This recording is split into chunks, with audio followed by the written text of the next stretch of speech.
Hi నమస్తే, నా పేరు శ్రీధర్, విజయవాడ నుంచి. పసిఫిక్ మహాసముద్రంలో ఏర్పడినటువంటి ఎల్నినో ప్రభావంతో రాష్ట్రంలో తీవ్ర కరువు పరిస్థితులు ఏర్పడ్డాయని చెప్పుకోవచ్చు. ఎందుకంటే నైరుతి ఋతుపవనాలు గత సంవత్సరం కంటే ముందుగానే రాష్ట్రంలో ప్రవేశించినప్పటికీ ఈ ఎల్నినో ప్రభావం కారణంగా తీవ్ర వర్షాభావ పరిస్థితులు ఏర్పడ్డాయి.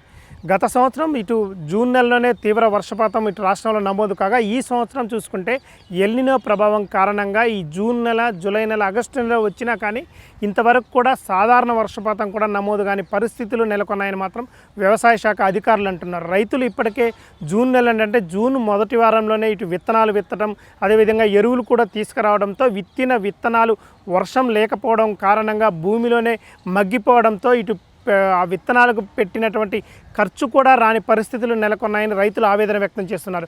దాదాపు ఇటు విత్తనాలు నాటకాటకే ఒక ఎకరానికి 20,000 నుంచి దాదాపు 40,000 రూపాయలు ఖర్చు పెట్టామని, ఆ ఖర్చు మొత్తం కూడా మట్టిపాలైంది మాత్రం రైతులు తీవ్ర ఆవేదన వ్యక్తం చేస్తున్నారు. గత సంవత్సరం ఇటు జూన్ నెలలోనే దాదాపు వర్షపాతం, సాధారణ వర్షపాతం నమోదైంది. జూలై నెలలో దాదాపు మంచిగానే వర్షాలు కురిశాయి. కానీ ఈ సంవత్సరం చూసుకుంటే ఆగస్టు నెల వచ్చినా కానీ అసలు సాధారణ వర్షపాతం కూడా నమోదు కాలేదు. ఇటు వరి కాదు కదా, ఇటు వర్షాభావ పంటలైనటువంటి ఇటు పత్తి కానీ, పెసర కానీ, ఇటు జొన్న కానీ ఇట్లాంటి పంటలు వేద్దామన్నా కానీ ఇటు వర్షాలు లేకపోవడంతో తీవ్ర ఇబ్బందులు ఎదుర్కోవాల్సి వస్తుంది. ఇటు చిన్న పత్తి విత్తనాలు నాటిన దానికి ఆ పత్తి మొలకెత్తడానికి కూడా ఇటు వాటర్ ట్యాంకర్లు పెట్టి బిందెలతో నీళ్లు పోయాల్సిన పరిస్థితులు నెలకొన్నాయి. ఒకవేళ పత్తి మొలిసినా కానీ ఇప్పుడు ఆగస్టు నెల వచ్చినా కానీ వర్షం లేకపోవడం కారణంగా ఆ మొలకెత్తిన పత్తి కూడా భూమిలోకే మగ్గిపోతుందని మాత్రం రైతులు అంటున్నారు.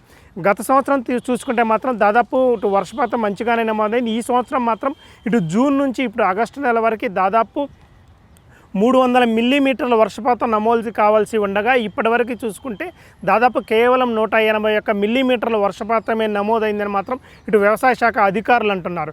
అంటే గత సంవత్సరంతో పోల్చుకుంటే ఈ సంవత్సరం చాలా తక్కువ వర్షపాతం నమోదైంది. అదేవిధంగా రాష్ట్ర వ్యాప్తంగా చూసుకుంటే మాత్రం కొన్ని జిల్లాల్లో కేవలం ఇటు 20 నుంచి 30% తక్కువ వర్షపాతం నమోదైంది. కొన్ని జిల్లాల్లో పరిస్థితి మాత్రం చాలా తీవ్రంగా ఉంది. దాదాపు 50% కూడా చాలా తక్కువ వర్షపాతం నమోదైన జిల్లాలు కూడా ఉన్నాయని మాత్రం అంటున్నారు. ఇటు ప్రకాశం కానీ, పశ్చిమ గోదావరి కానీ, అదేవిధంగా చిత్తూరు లాంటి కొన్ని జిల్లాలు చూసుకుంటే చాలా తక్కువ వర్షపాతం నమోదైంది. అక్కడ అసలు రైతులు కొన్ని చోట్ల విత్తనాలు కూడా విత్తని పరిస్థితులు నెలకొన్నాయి. ఇక అసలు వరి పొలాలు, వరి నాట్లు వేసిన రైతులు చూసుకుంటే మాత్రం ఆ భూములు మొత్తం కూడా బీడుమూలయ్యాయి మాత్రం రైతులు అంటున్న పరిస్థితులు నెలకొన్నాయి.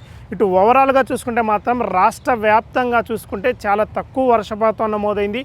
అంటే గత సంవత్సరంతో పోల్చుకుంటే ఈ సంవత్సరం చాలా తక్కువ వర్షపాతం నమోదైంది. ఇప్పటికే దాదాపు రాష్ట్ర వ్యాప్తంగా కరువు పరిస్థితులు నెలకొన్నాయని మాత్రం రైతులు కన్నీరు మున్నీరు అవుతున్నారు.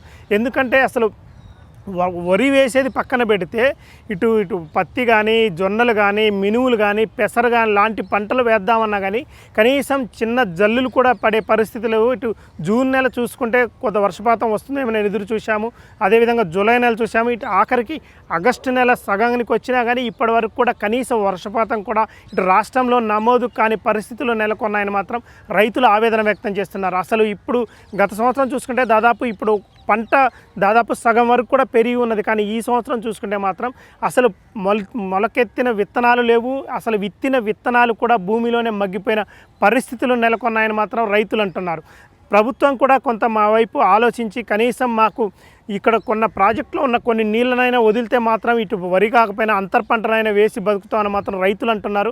ప్రభుత్వం కూడా రైతులకు ఏదో రకంగా సహాయం చేస్తామని కూడా ప్రభుత్వం వైపు నుంచి వాదన ఉంది. కానీ ఇటు ఎల్నినో ప్రభావం కారణంగా నైరుతి ఋతుపవనాలు పూర్తిగా చాలా బలహీనపడడంతో ఈ సంవత్సరం చూసుకుంటే మాత్రం రాష్ట్రంలో చాలా తక్కువ వర్షపాతం నమోదైంది. అంటే గత సంవత్సరంతో పోలిస్తే ఈ సంవత్సరం దాదాపు 50% తక్కువ వర్షపాతం నమోదైంది చెప్పుకోవచ్చు. ఎందుకంటే దాదాపు 300 మిల్లీమీటర్ల వర్షపాతం ఈ సంవత్సరం నమోదు కావాల్సి ఉంది. కానీ ఇప్పటికి కేవలం 181 మిల్లీమీటర్ల వర్షపాతం మాత్రమే నమోదైందని మాత్రం ఇటు వ్యవసాయ శాఖ అధికారులు కూడా అంటున్నారు. అంటే ఎంత తక్కువ వర్షపాతం నమోదైందో ఒకసారి మనం చూసుకోవచ్చు. ఇటు రైతులకి కావాల్సినటువంటి మినిమం వర్షపాతం కూడా నమోదు కాలేదని మాత్రం వ్యవసాయ శాఖ అధికారులు అంటున్నారు. కానీ రైతులు మాత్రం ఇప్పటికి కూడా ఇటు ఆకాశం వైపు చూడాల్సిన పరిస్థితులు నెలకొన్నాయి.